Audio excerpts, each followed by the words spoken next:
Greetings, friends, and good morning. It's April 21st, 2018, and today, of course, is Record Store Day, and I am Ken McAuliffe, the jazz vinyl lover. And I wanted to show you some records. I'm here at the store today, Jazz Record Center, as I always am every Saturday.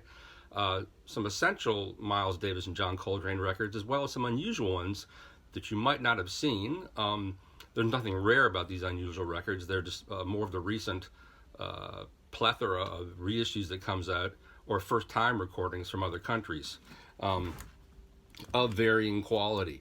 First, we'll start with Miles. Monterey Jazz Festival, 1963. Now, I'm sure some of you out there will be able to tell me probably even more than I know about these records.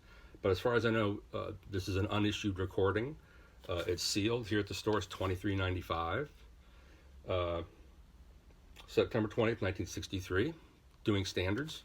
I take it this is with the this is before the second great quintet and after the first great quintet. So this must be Jimmy Cobb, maybe Paul Chambers, maybe Ron Carter, probably a mixture of different cats. Mobley, maybe? I'm not sure. Miles in Amsterdam, $22.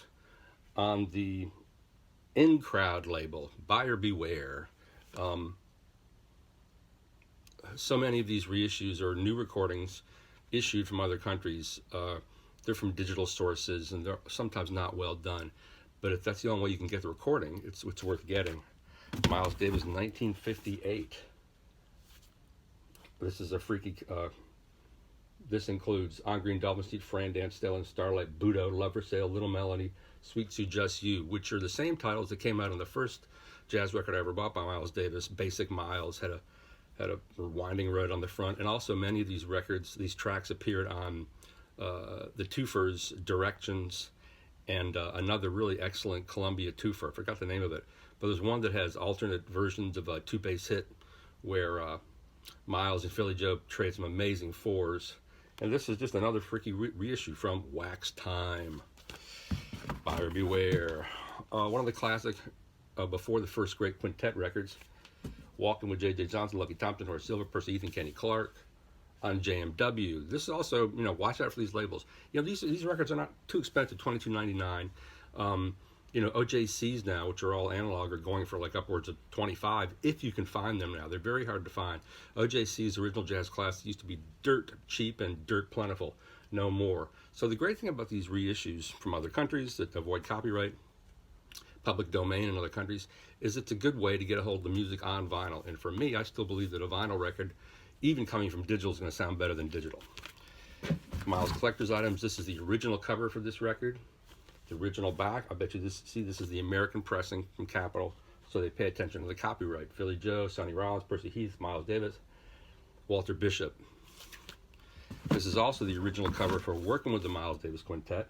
Here, the Hi-Fi label, or Pan Am Records, has respected the cover. And sometimes what's cool is on these, you get really interesting photos that you've never seen before. That's the one really cool thing. And they, I don't know, I think they do repeat the original liner notes. And this is $22.99. That's sort of the going price for these public domain reissues from other countries. This came out a while ago on Hi-Hat, Boston, September 1972. This is probably killing. Joe Foster on drums, Introduction, Black Satin, Rated X, Honky Tonk, Right Off, Sanctuary. I haven't heard this, but I bet this is killing. Live at Paul's Mall. Live in Tokyo, 1975. Also from Hi-Hat.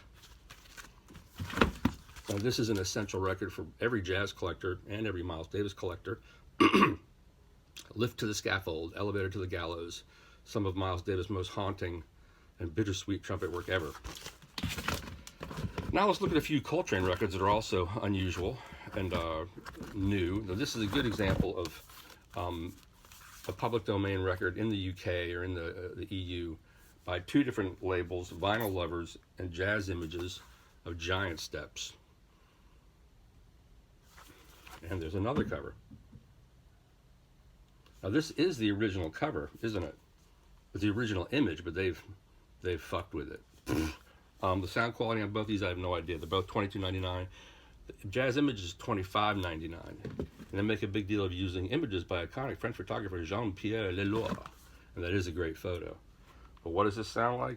I got no idea as far as sound quality goes. But a good way to get a hold of this record is finding an original Giant Steps is hard to find. And I got to be honest, an original Giant Steps doesn't really sound that great. For me, there's a weird chasm between Rudy Van Gelder and Roy Dunan and Tom Dowd cutting records for Atlantic or some of the guys who worked for Columbia. The records always sound better on Prestige, Riverside, Contemporary, Impulse, but the other engineers seem really hit and miss. Anybody have a solution? Like the Columbia records, all the Columbia reissues that have come out from Legacy, with Mark Wilder doing the reissues, sound vastly superior to the originals. And if you can get a hold of the Mobile Fidelity 45 RPM reissues, particularly the second Great Quintet, those are phenomenal recordings, or rather reissues, and they blow the originals away. I mean, there's no contest.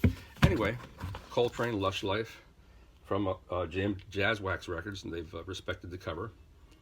An early version, perhaps you could say, of ballads that came out on Impulse.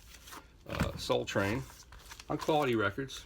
Quality Productions, Chad Kasem out there in Kansas. Heavy vinyl, beautiful covers, sound pretty good. Impulse, A Love Supreme.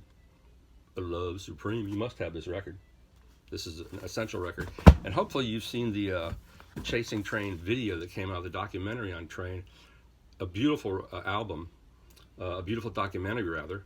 And this is all the music from it. Love Supreme, Russian Lullaby, Train Solo Blues, Train Slow Blues, Giant Steps, My Favorite Things, My One and Only Love, Alabama After the Rain, Moment's Notice.